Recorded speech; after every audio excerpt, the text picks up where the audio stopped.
Bienvenido nuevamente a Café La Constitucionalidad. Una vez más, tenemos la oportunidad de contar con Ulises Medina Álvarez, quien nos va a adoctrinar, nos va a ayudar, nos va a contar un poco a qué se dedica esta ONG, la cual él preside actualmente, que se llama Winkul Lafken. Tal Y cual. espero haberla pronunciado bien. Muy Y bien. la verdad es que Ulises nos une una herencia mapuche en todo esto, una herencia de pueblos originarios, una herencia de nuestros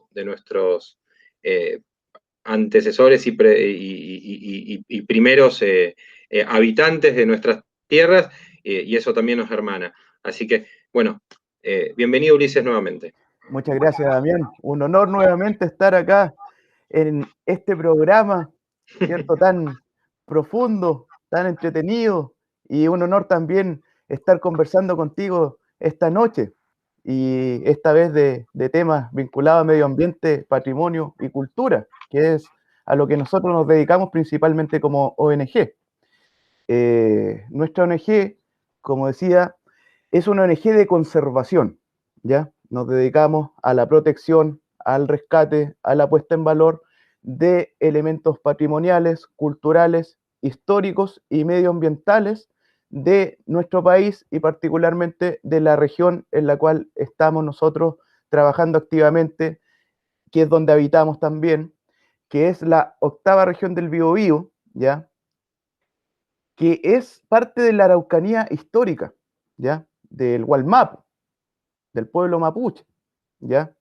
El río Biobío históricamente ha sido un lugar, un escenario de constantes conflictos desde los tiempos coloniales. De hecho, en el río Biobío llegó un momento que se fijó la frontera del país, luego de un desastre muy grande que hubo, que para el pueblo mapuche fue uno de los mayores triunfos militares contra el Imperio Español, que fue el desastre de Curalaba. Entonces, todas las ciudades que se habían colonizado desde el río Biobío hacia el sur, donde está ubicada la ciudad de Concepción, y el Gran Concepción en sí, que es la aglomeración de comunas de este territorio, es dividida por este río. Entonces todas las ciudades del Biobío hacia el sur, hasta llegar a Chiloé, fueron deshabitadas por más de 150 años, si no me equivoco, o 200 incluso podríamos decir, eh, donde los españoles que residían en ese territorio tuvieron que readecuarse en las otras ciudades que estaban del Biobío hacia el norte, ¿ya? Y eso fue muy enriquecedor respecto a la colonización que hubo posteriormente a lo que se llama en un periodo histórico de la guerra defensiva, donde en el río Biobío se instalaron una serie de fuertes, ¿ya? Pequeñas ciudadelas, pequeños castillos, que la dinámica que se generó después fue una dinámica que fue abandonando de a poco lo bélico para pasar a una dinámica de colaboraciones comerciales, de lo que se llamaban parlamentos, entre los principales caciques, los principales loncos de las comunidades mapuches y las gobernantes de las ciudades españolas que estaban ubicadas al norte.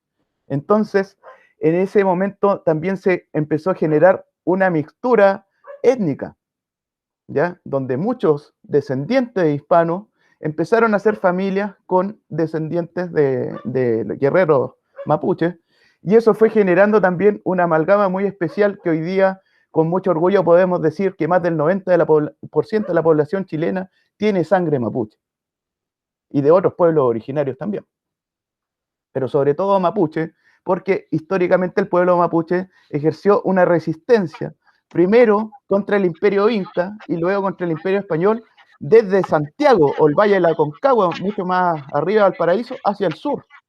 Y después se fijó la frontera territorial.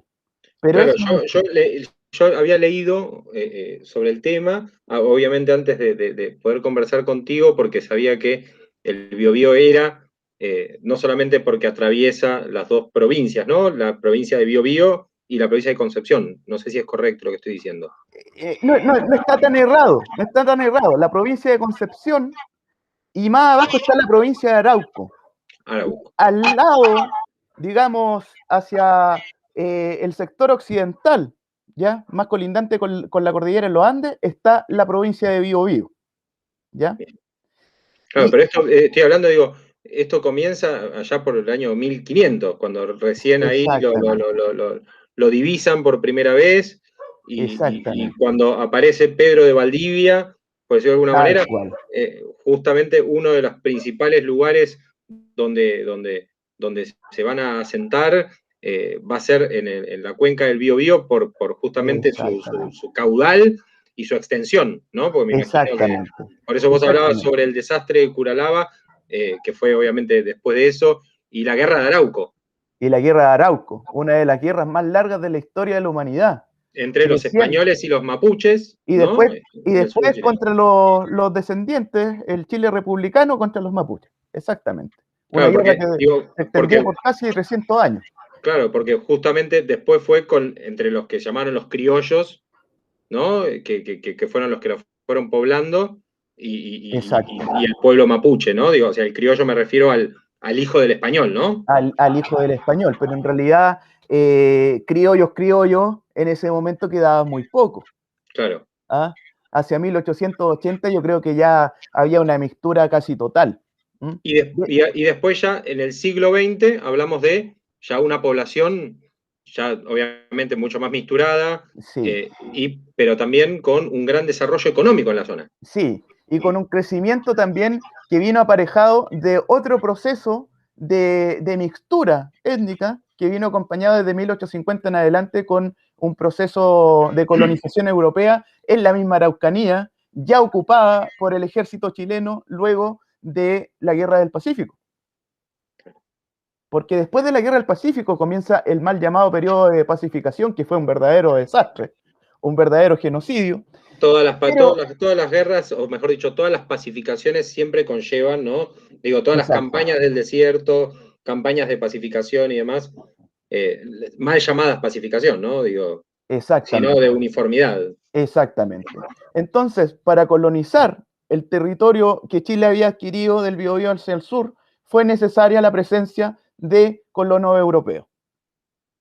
Y desde ahí vienen muchos de los problemas actuales. Muy bien. Bueno, contanos un poco cuáles son los problemas que de alguna manera la ONG atiende. Ya.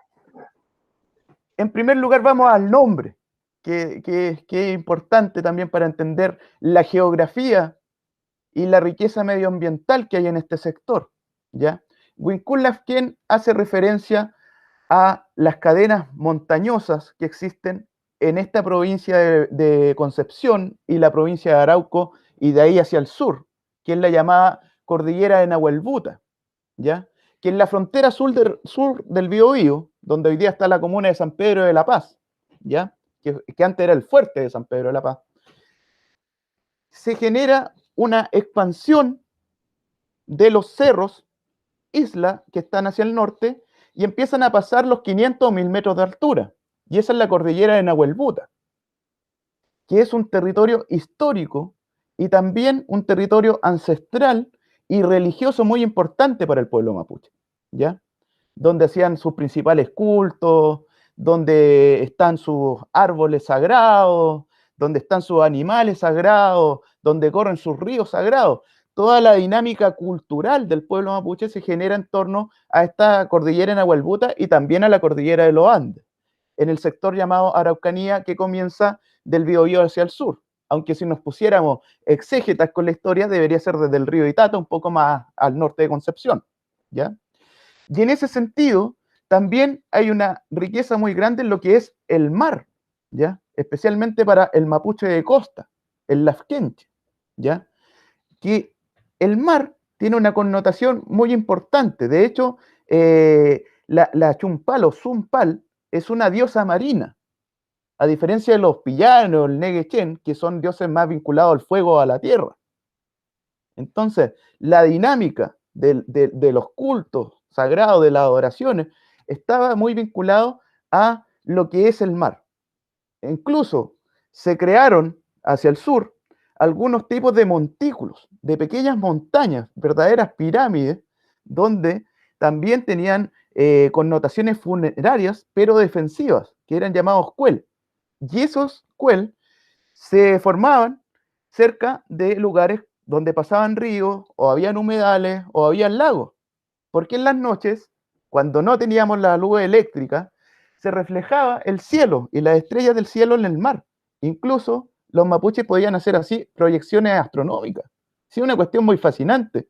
El pueblo mapuche en ese sentido es maravilloso y su historia y su cosmovisión tiene particularidades bien interesantes que van cambiando dependiendo de las comunidades y dependiendo de dónde estén ubicadas en esta geografía tan especial, donde por un lado se confluyen estos grandes montículos, estas grandes montañas o estos cuerpos artificiales de tierra, y también el mar, también los ríos y también los lagos. Entonces, a lo que hace referencia el nombre es a estas particularidades geográficas que a nosotros nos gusta tanto defender, difundir y cuidar. Wincul hace referencia precisamente a lo que tiene que ver con estas grandes estructuras, ¿cierto? Estas grandes montañas y el Lafken que tiene que ver con el tema de los cuerpos de agua.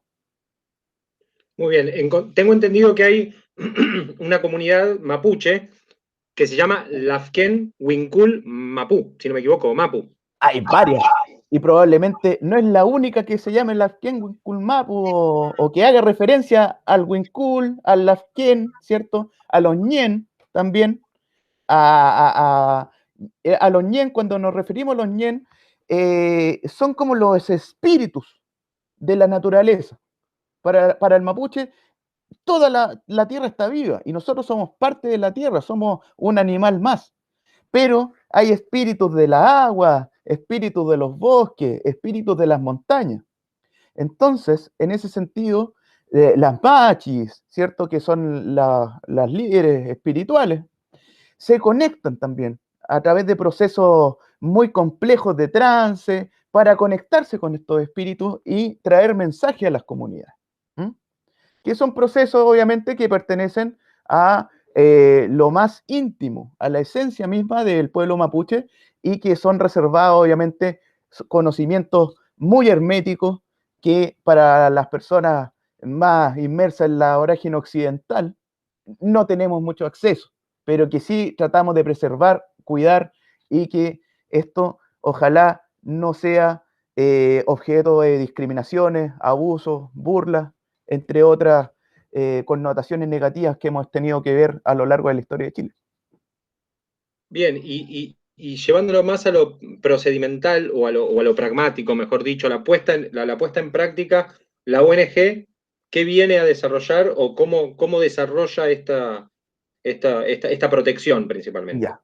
Nuestro trabajo es omnicomprensivo, no tan solo hay abogados, sino que múltiples profesionales de la ciencia, de la arquitectura, del urbanismo, del medio ambiente, de la sociología, y en ese sentido, esta protección desde lo administrativo y lo jurídico se ha basado mucho en apoyo a las comunidades en sus demandas, ¿ya? En la protección del medio ambiente, a través de los recursos de protección, de las acciones de protección de carácter constitucional, invocando muchas veces el derecho a vivir en un medio ambiente libre de contaminación, o llevar adelante procedimientos administrativos de carácter ambiental para proteger dinámicas de vida de pueblos originarios, de personas que están dedicadas a labores, ¿cierto?, que vienen repitiéndose desde tiempos ancestrales, como por ejemplo la labor de hortalicera, las labores de los pescadores artesanales, de los recolectores de algas, que es algo muy rico, una dinámica cultural muy hermosa que se da en este territorio. De hecho, acá se encuentra cualquier cantidad de oficios que tienen una connotación heredada desde tiempos de la colonia, de padres a hijos, que todavía se siguen manteniendo, sobre todo en la pesca, sobre todo en la agricultura, y que hoy se están viendo muy amenazadas por proyectos de carácter extractivista, inversión extranjera, que muchas veces perjudican los territorios, que muchas veces perjudican las dinámicas de vida, las costumbres ancestrales, que perjudican, por ejemplo, la contaminación en el mar para los pescadores, que el sustento de su vida está precisamente en la extracción de algas, la extracción de peces, de moluscos, de crustáceos, y que salen contaminados y eso genera un desastre total en lo económico, en lo social, en lo cultural, en lo valórico, y todo para favorecer a pequeños intereses empresariales, ¿ya? Y en ese sentido nos han tocado peleas muy duras, desde lo judicial, desde lo administrativo, pero también se han logrado muchas grandes victorias dentro de estas batallas y eso es muy reconocido por la comunidad. Entonces, nuestro trabajo se basa mucho no tan solo en la mera presentación de demandas, en la mera presentación de procedimientos, digamos, de tramitaciones administrativas de carácter ambiental, ¿cierto? Sino que también en convivir con los vecinos, con las comunidades, aprender un poco de sus formas de vida, ponerlas en valor, tratar de que eso se refleje también en las presentaciones que hacemos, difundirlo a través de nuestros medios de comunicación que tenemos, a través de redes sociales, entrevistas, reportajes. Tratamos de que también eso quede plasmado, de que no sean meras tramitaciones y después nos olvidamos, sino que la comunidad entera de las comunas que componen este territorio tome conciencia de la riqueza ancestral que existe en esta zona, de un patrimonio material, pero también inmaterial, de los aspectos humanos, de los aspectos culturales, de los aspectos comunitarios. Muchas veces olvidados, muchas veces no son valorados, muchas veces, por ejemplo, se trata de pasar por encima de flora y fauna nativa, que tiene mucho más allá, una importancia mucho más profunda, digamos, de una mera extracción, de una mera destrucción con fines económicos. Ahí hay formas de vida, hay costumbres, hay religiosidades que funcionan ahí y que nosotros consideramos muy importante que se sigan manteniendo, que se sigan cuidando, que las personas puedan vivir de una forma libre y conectada con su entorno, tal como hacían sus abuelos, sus bisabuelos, sus tatarabuelos. Hay ¿Y una cómo, parte de ellos que está ahí. y cómo logran compatibilizar, integrar este tipo de necesidades, de problemáticas que de alguna manera muchas veces el derecho le da la espalda, ¿no? A estas cuestiones de religiosidad, tal vez ajenas a, por ejemplo, al culto optado por el Estado, ¿no? En su constitución. Digo, ¿cómo logran compatibilizar esto? Porque en principio me parece impresionante la función de la ONG, pero también estamos hablando de un país de una normativa bastante rígida, de una constitución bastante particular y rígida, de la cual ya hemos hablado en una instancia anterior. Digo, ¿cómo han podido o cómo sobrellevan eso, ¿no? Esa es la primera pregunta. Y la segunda, ¿qué tan versátiles son las personas a las cuales ustedes asisten, bien, por decirlo de alguna manera, de integrarse a este derecho, ¿no? Que de alguna manera en algún punto también los limita a ellos, ¿no? O sea, La verdad es que ha sido muy complicado, ha sido muy duro. La institucionalidad constitucional y legal en materias ambientales, urbanistas y patrimoniales en Chile ha sido muy pasada a llevar, ¿ya? No creo, no considero que tengamos una mala institucionalidad ambiental per se. De hecho, es muy rica la institucionalidad ambiental en Chile. El problema es que eh, la mentalidad de la administración, la mentalidad del empresariado se niega a hacer ciertos reconocimientos, a hacer ciertas concesiones a las comunidades y priorizan valores constitucionales que priman por sobre derechos colectivos. derechos sociales, derechos culturales. Entonces, las garantías económicas muchas veces son mucho más valoradas porque entregan supuestamente trabajo, porque entregan inversión, porque entregan riqueza material. Pero no se dan cuenta de que también hay una riqueza mucho más profunda, que es una riqueza que llevamos intrínseca en nuestras venas, en nuestra esencia. ¿Ah? Como conversábamos un rato, es muy probable de que actualmente casi la gran totalidad de los chilenos tengamos sangre mapuche o de algún pueblo ancestral. Más hay un esfuerzo por negarlo a través de la historia. Y a través de los últimos años recién se ha tomado un poquito de conciencia. La institucionalidad ambiental en Chile es nueva. Recién con la Constitución del 80 se reconoce el derecho a vivir en un medio ambiente libre de contaminación, pero no de toda contaminación, sino que siempre hay estándares tolerados. Entonces, la institucionalidad ambiental se pone en casos de que no todos los proyectos que se hacen en los territorios tengan que pasar por un estudio concienzudo, acá se llama estudio de impacto ambiental o declaración de impacto ambiental, que es más laxa.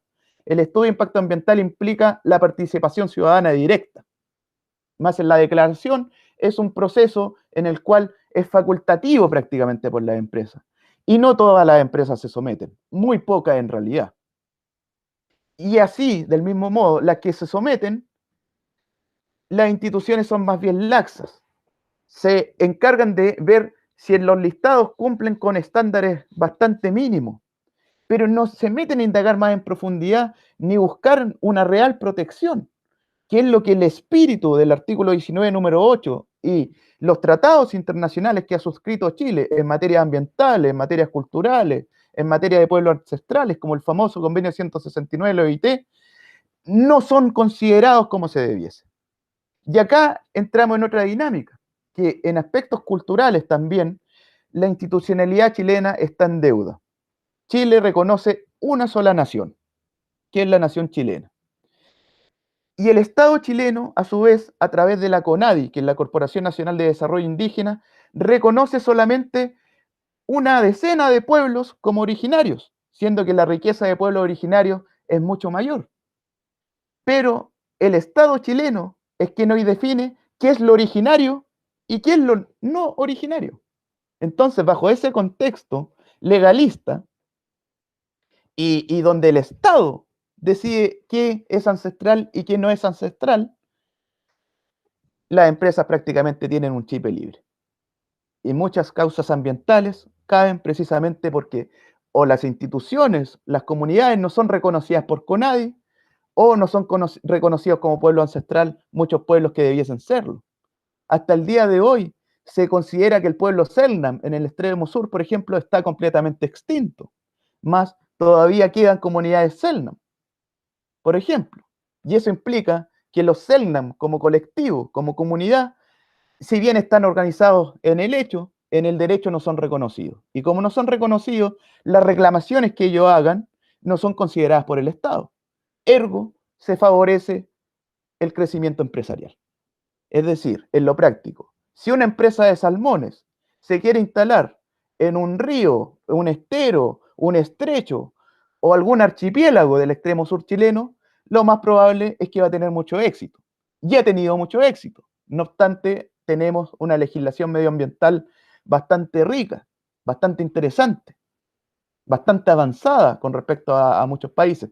Pero en lo que respecta a cultura, no son considerados. Y como no son considerados, son reclamaciones que al final no llegan a un buen puerto, no porque las comunidades no tengan razón, sino porque el Estado, a través de la ley, no les da la razón y sí les da la razón al crecimiento empresarial que les conviene más y que es lo que la Constitución actual fomenta, sobre todo la inversión extranjera, en materia de salmones, en materia de forestales, en materia agraria.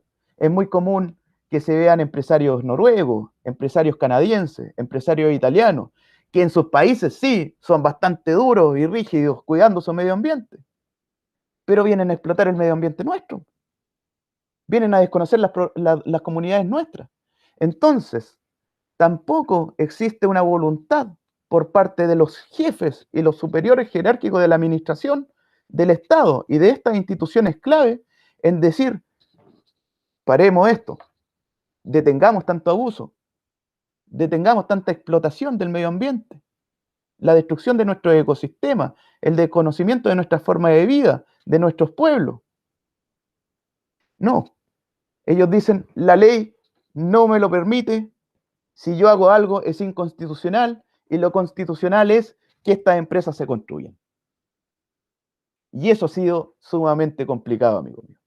Y las grandes luchas que hemos dado son precisamente el levantar los velos y decir que acá hay valores, hay principios, e incluso nuestra constitución actual, en el artículo 5, reconoce los derechos inherentes a la persona humana que están en tratados internacionales que Chile ha suscrito, reconociendo incluso que ahí está limitada la soberanía.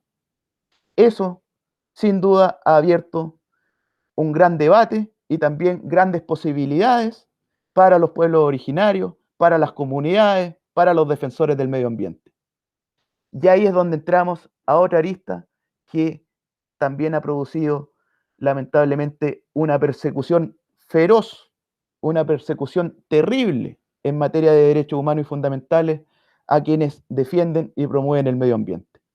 Muchos defensores medioambientales han sido desaparecidos, han sido asesinados. Ahí tenemos el caso, por ejemplo, que comentábamos tiempo atrás de Camilo Catrillanca. Hay otros casos de dirigentes sociales en el sector de Quintero, Puchuncaví, zonas de sacrificio, donde las personas, por el nivel de contaminación de los mares y de la tierra, están condenadas a sufrir enfermedades terribles. No, y también miembros de las mismas comunidades, ¿no? Digo, también han sufrido Efectivamente. desapariciones o asesinatos.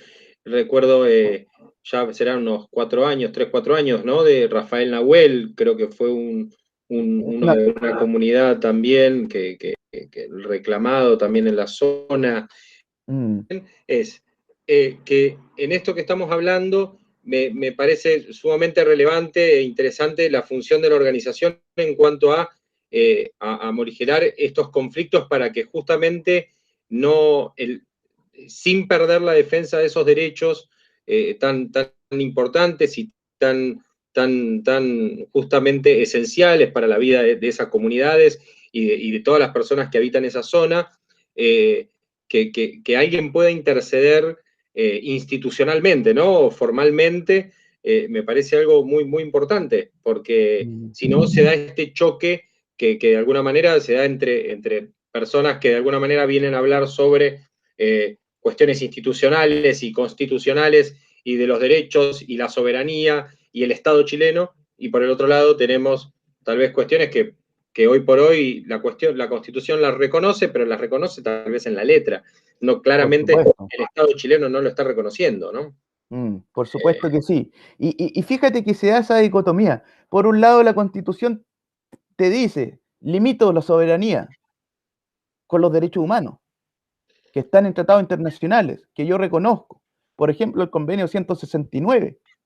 Y ese convenio debiese implicar que todas las comunidades que existen en Chile de pueblos originarios debiesen ser consideradas obligatoriamente para participar de lo que se llama acá un estudio de impacto ambiental antes de la implementación de un proyecto.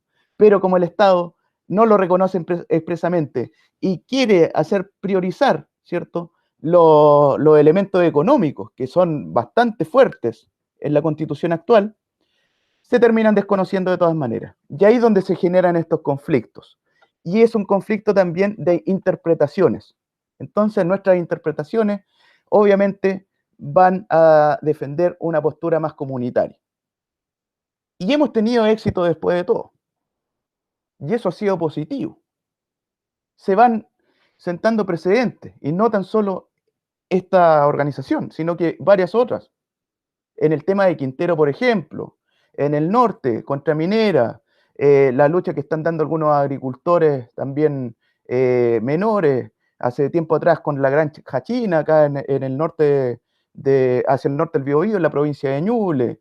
En Laja también, la agrupación Salvemos la Señoraza, que es un humedal al cual apoyamos desde el punto de vista judicial, y ellos son una organización netamente ambientalista, muchos de los cuales también pertenecen a pueblos originarios.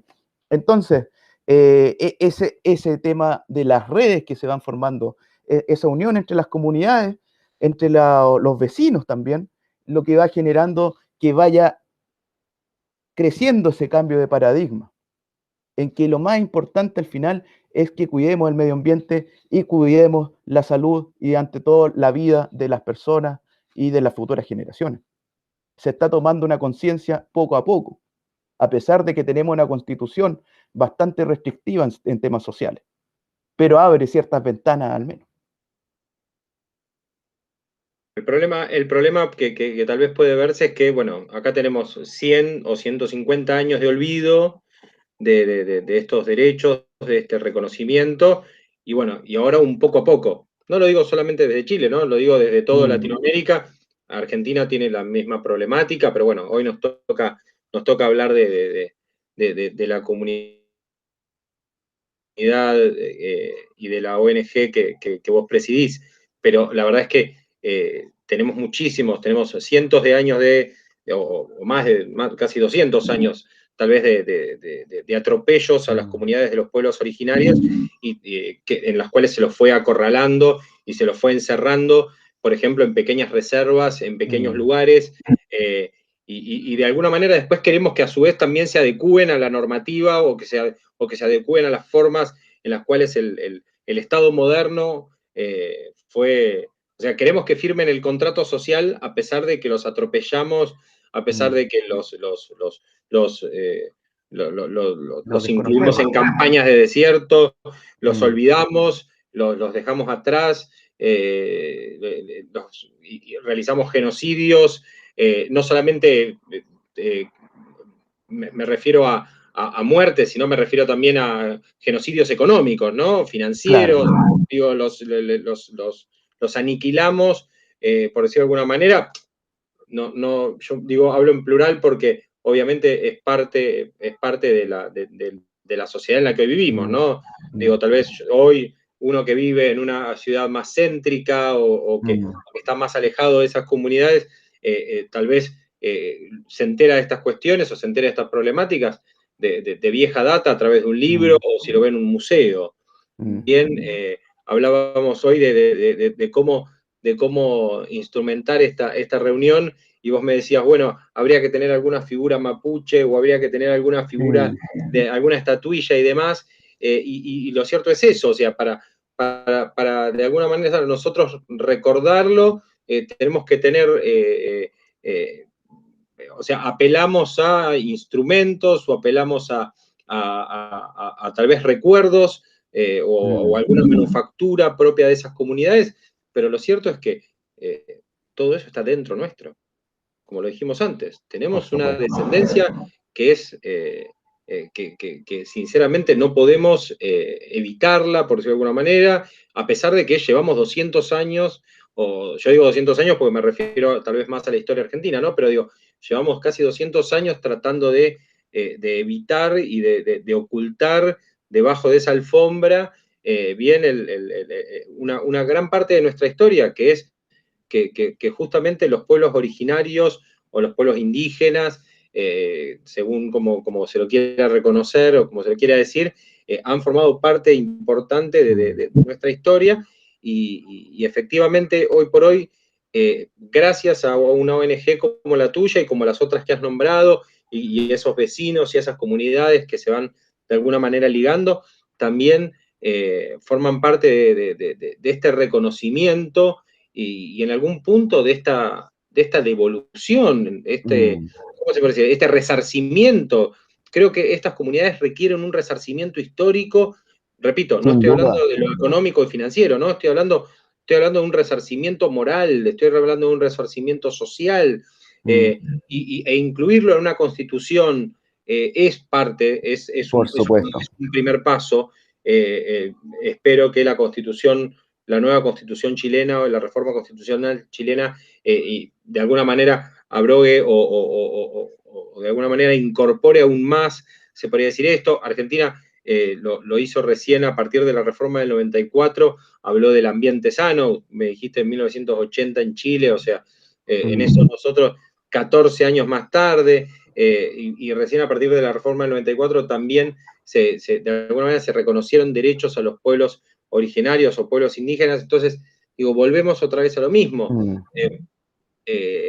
Si bien hoy estamos en una situación de pandemia en la cual estamos hablando a través de una computadora o a través de un celular, y la tecnología la estamos utilizando para poder comunicarnos, el desarrollo tecnológico y el desarrollo económico e industrial también nos hizo olvidarnos o nos hizo, se podría decir, dejar atrás mucho de eso que es parte de nuestro origen, ¿no? Entonces, Sí, yo sin creo duda.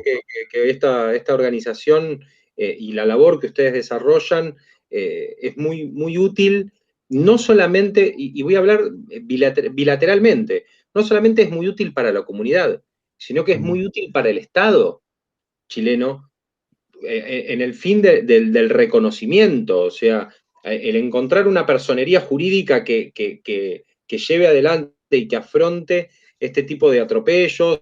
Y evidentemente va para allá lo que estamos sosteniendo en esta conversación. De hecho, fíjate en una cosa, no tan solo se requeriría un cambio constitucional y un cambio legislativo, sino también un cambio de mentalidad en algo que está muy arraigado culturalmente, que es la discriminación.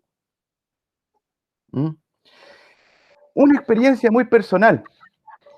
Como bien sabes, en el programa de doctorado de la Universidad de Buenos Aires tenemos amplia libertad para pensar, para opinar de diversos temas y se genera un crisol de opiniones y de pensamientos y de visiones respecto al derecho muy enriquecedor, Ciertamente, ¿cierto? ciertamente. Pero se genera con libertad y la libertad de cátedra existe. Acá, lamentablemente, en Chile, en el derecho sobre todo, sigue primando un criterio demasiado conservador. Y en ese sentido, y dentro del marco de las investigaciones que hacemos como ONG, preparé un material que fue presentado para un ramo X, ya, del doctorado, que fue muy bien recibido y que tú sin duda, yo creo que también lo leíste, te lo envié en su momento, que trataba precisamente de un análisis comparado de cómo se trataba la plurinacionalidad en diferentes países latinoamericanos. ¿Mm? Fue muy aceptado, muy querido por los compañeros de diversas partes de Latinoamérica, fue muy bien evaluado por el profesor de la cátedra y lo mandé a una revista chilena de una universidad X que no vamos a nombrar, y los comentarios de los pares fueron que por ningún motivo esto se publique.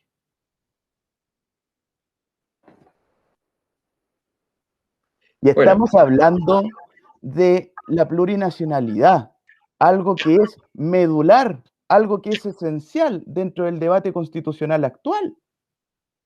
bueno, a ver, sin ir más lejos, en Argentina existe una palmaria discriminación hacia la comunidad boliviana, por ejemplo, que hay muchas personas de nacionalidad boliviana viviendo en nuestro país y que ya tienen hijos argentinos y demás, y que son hermanos de nuestra comunidad latinoamericana, y sin embargo, Bolivia es un país que en ese tipo de cuestiones es un país avanzado, porque se Por plantea supuesto. como una plurinacionalidad.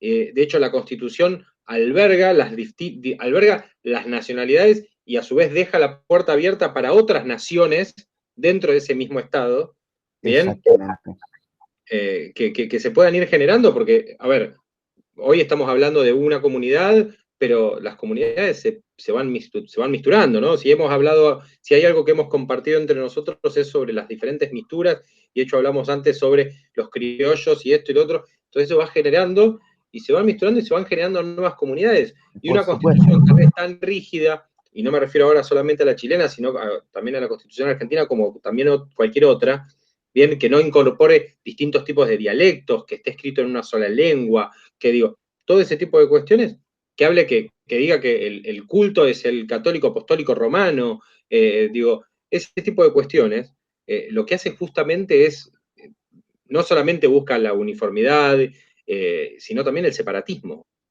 ¿bien? Y por sobre todas las cosas, un lenguaje de discriminación, o sea, la misma Constitución es inconstitucional en cuanto discrimina. Por supuesto que sí, por supuesto que sí. Y de hecho es más, en el sector geográfico donde está ubicada la universidad que te estoy contando, es una ciudad muy rica en colonos europeos. Y seguramente los pares son colonos europeos. ¿Y qué Entonces, protege bueno, el colono europeo? elegiste un mal lugar, perdón, voy a utilizar, Por, elegiste un mal lugar para enviar el artículo, por ¿no? Digo, supuesto, por ya supuesto, sabías el resultado. por supuesto. Pero al final uno igual es idealista.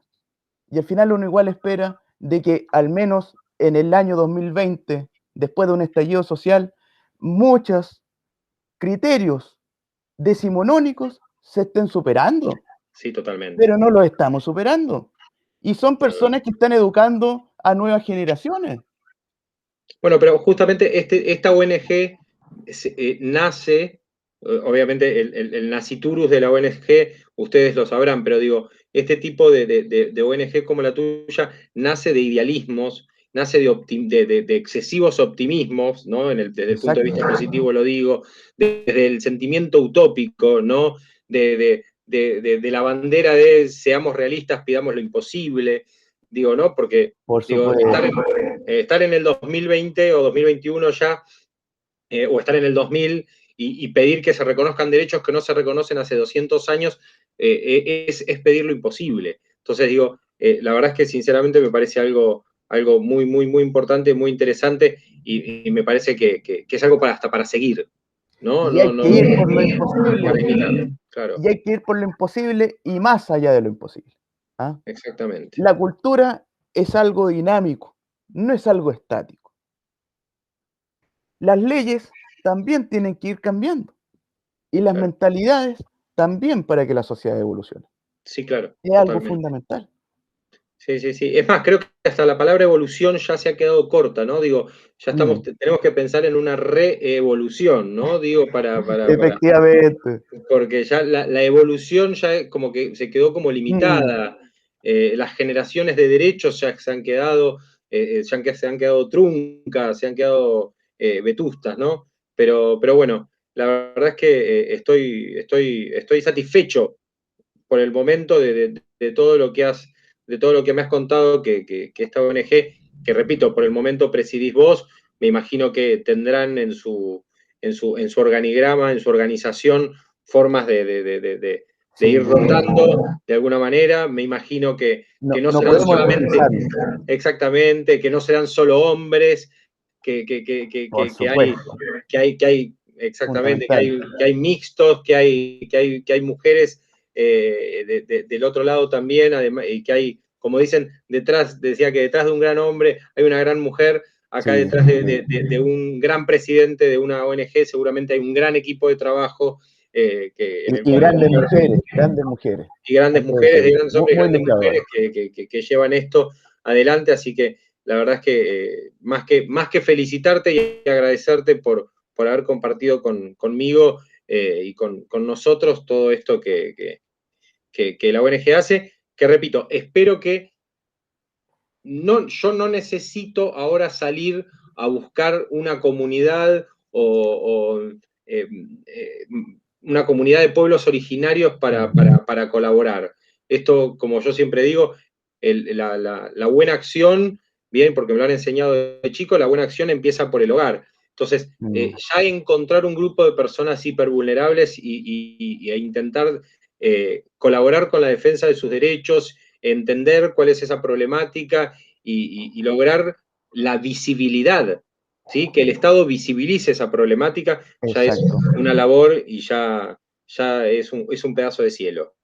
Así que la verdad es Y, que y se me viene a la mente, sí, una gran frase de una destacada constitucionalista local, que en todo caso es una frase parafraseada, pero muy importante, pequeñas personas en pequeños lugares están haciendo grandes cosas. Claro. Y eso es lo fundamental. Y eso es Sí, lo sí, sí, fundamental. sí, sí, sí, sí, estoy seguro, estoy seguro. Creo que son grandes pasos, así Así que es. son pequeñas acciones, grandes pasos que van a hacer que tal vez ahora, hoy por hoy, no lo digo por ustedes, porque ustedes sí están haciendo grandes movimientos, pero digo, tal vez aquellos que repliquen de alguna manera estos accionarios que crean que no están produciendo grandes cambios, bueno, pero la verdad es que como el efecto mariposa, ¿no? Digo, todo esto. Y se comparte plenamente tu apreciación y se comparte plenamente las buenas intenciones que sé que ambos tenemos y que muchos más tenemos. Así que hay que atreverse a ir más allá, no quedarse solamente en un espacio de confort. Afuera Perfecto. hay mucha gente que necesita el apoyo de profesionales que no tienen el acceso a la justicia, que no tienen el acceso a los conocimientos de medio ambiente, de patrimonio, de urbanismo, de cultura, de historia, y ahí es donde los profesionales jóvenes tenemos que estar. No tan solo dedicarnos a fortalecernos personalmente, económicamente, sino que también entregar un grano de arena a la comunidad, aunque sea algo ínfimo. Como dices tú, ese efecto mariposa ya va a Sí, sí, generar un sí. cambio. ¿Ah? Una vez el Papa Francisco dijo, hay que salir afuera, ¿no? Digo, uno podría decirle, pero podría decirle, ¿no? Cardenal Bergoglio o Papa Mm, Francisco, no se dice salir afuera, pero él, cuando dijo salir afuera, él se refería justamente a salir de las paredes que nos encierran y que nos acobijan, salir de ahí e ir a buscar justamente a los que necesitan de tal algo que cual, nosotros tenemos. tal Y cual. aparte uno puede vivir de ello. Bien, si bien no necesariamente tiene que pensar siempre en el rédito económico, uno puede litigar, por decirlo de alguna manera, ejercer la profesión y obviamente tener un sueldo y a su vez también cubrir las necesidades Por y supuesto, ayudar a estas personas. Así que por bravo supuesto, por ellos, a por ellos, como dirían los españoles, tal cual. y bueno, felicitaciones y desde ya mi sincero agradecimiento, Ulises, por tu tiempo y por A el ti, tiempo Damián, como y por el siempre. tiempo que tu familia te ha dado para que nos hayas compartido un poco sobre Winkel Lafken. Muchas gracias a ti, Damián, como siempre. Y para cuando quieras, tú sabes, Bueno, cuenta conmigo y gracias por la invitación y gracias por permitirnos difundir estas pequeñas cosas que hacemos del otro lado de la cordillera, allá en tu país, que de este lado de la cordillera lo apreciamos tanto. Somos muchísimas, hermanos latinoamericanos y eso nos nos seguimos, reconforta y nos nos une. seguimos abrazando. Muchísimas gracias, Ulises. A ti, Damián. Te agradezco mucho.